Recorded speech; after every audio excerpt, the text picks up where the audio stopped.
so he wouldn't eat it up. And when the big bad wolf let me in, and the little pig said, "Not right here, I'm a chin chin chin," and he sailed down the cliff, and the cliff, and I blow your house down, and I blow your house in.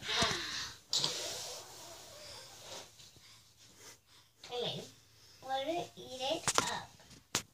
And he wouldn't eat it up. And when the big bad wolf, he was scared from the little pig.